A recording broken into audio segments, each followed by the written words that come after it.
En 1969, un cas à la cour d'affaires du Minnesota a impliqué un homme nommé Jérôme Daly, qui recusait la saisie de sa maison par la banque qui lui avait fait le prêt pour l'acheter. Son argument était que le contrat d'hypothèque exigeait que les deux parties, lui et la banque, aient chacun établi une forme légitime de propriété pour l'échange. Dans le jargon légal, ceci est appelé contrepartie. M. Daly expliqua que cet argent n'était pas, en réalité, la propriété de la banque, car il était créé à partir de rien au moment de la signature d'accord du prêt. Vous rappelez-vous de ce que Modern Money Mechanics déclare à propos des prêts? Ce qu'ils font, lorsqu'ils accordent un prêt, est d'accepter des obligations en échange de fonds. Les réserves sont inchangées par la transaction d'un prêt, mais déposer des fonds constitue un ajout au total des dépôts du système bancaire. En d'autres termes, l'argent ne provient pas de leur actif existant. La banque invente simplement, ne mettant en jeu rien du tout, hormis son obligation théorique sur papier. Alors que le jugement du litige progressait, M. Morgan, le président de la banque, déposa son témoignage et dans le mémorandum personnel du juge, il rappela que le plaignant, le président de la banque, admit qu'avec la participation de la Réserve fédérale a créé de l'argent ou des avoirs sur ses livres comptables. L'argent et les avoirs ont vu le jour lorsqu'ils les ont créés. M. Morgan admit qu'aucune loi des États-Unis n'existe lui donnant le droit de le faire. Une contrepartie légitime doit exister et être remise pour entretenir l'obligation. Le jury n'a pas trouvé de contrepartie légitime et approuve. Il ajouta aussi, poétiquement, « Seul Dieu peut créer quelque chose de valeur à partir de rien. » Et sur cette révélation, la Cour rejeta la demande de saisie de la banque. Et Daly garda sa maison. Les implications de la décision de cette Cour sont immenses, car à chaque fois que vous empruntez de l'argent à une banque, que ce soit pour une hypothèque ou une facture par carte de crédit, l'argent que l'on vous donne n'est pas seulement contrefait, il est illégitime comme forme de contrepartie et par conséquent annule le contrat de remboursement, car la banque n'a jamais été en possession de cet argent. Malheureusement, de telles jurisprudences sont supprimées et ignorées, et le jeu du transfert perpétuel de biens et de la dette perpétuelle continue. Ce qui nous amène à l'ultime question. Pourquoi? Pendant la guerre civile américaine, le président Lincoln contourna les prêts à fort taux d'intérêt offerts par les banques européennes et décida de suivre ce que les pères fondateurs préconisaient, qui était de créer une monnaie indépendante et intrinsèquement sans dette. Elle a été appelée la Greenback. Peu après que cette mesure fut prise, un document interne circula entre différents intérêts banquiers anglais et américains, déclarant « L'esclavage n'est autre que la possession du travail et porte avec lui le soin des travailleurs, alors que le plan européen est que le capital doit contrôler le travail en contrôlant les salaires, ce qui peut être fait en contrôlant l'argent.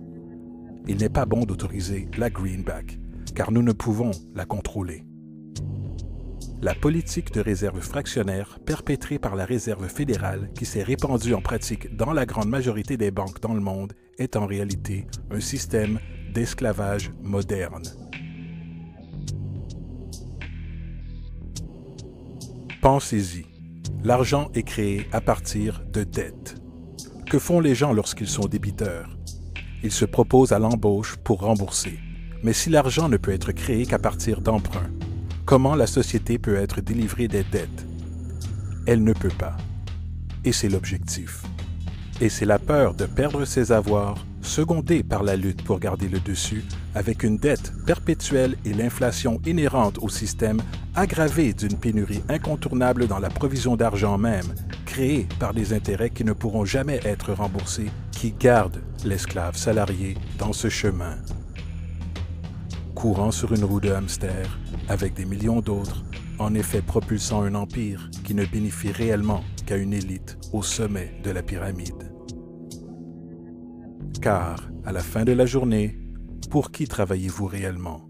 Les banques. L'argent est créé dans une banque et inévitablement finit dans une banque. Ce sont les véritables maîtres, accompagnés des corporations et des gouvernements qu'ils supportent. L'esclavage physique oblige à nourrir et loger les gens. L'esclavage économique oblige les gens à se nourrir et se loger eux-mêmes. C'est l'une des arnaques les plus ingénieuses de manipulation sociale jamais créées, Et à la base, c'est une guerre invisible contre la population. La dette est une arme utilisée pour conquérir et asservir des sociétés, et les intérêts sont ses munitions principales. Et comme la majorité vit ignorante de cette réalité, les banques, en association avec les gouvernements et les corporations, continuent à perfectionner et étendre leurs tactiques de guerre économique, générant de nouvelles bases, telles que la Banque mondiale et le Fonds monétaire international, tout en inventant un nouveau type de soldat, la naissance de l'assassin économique.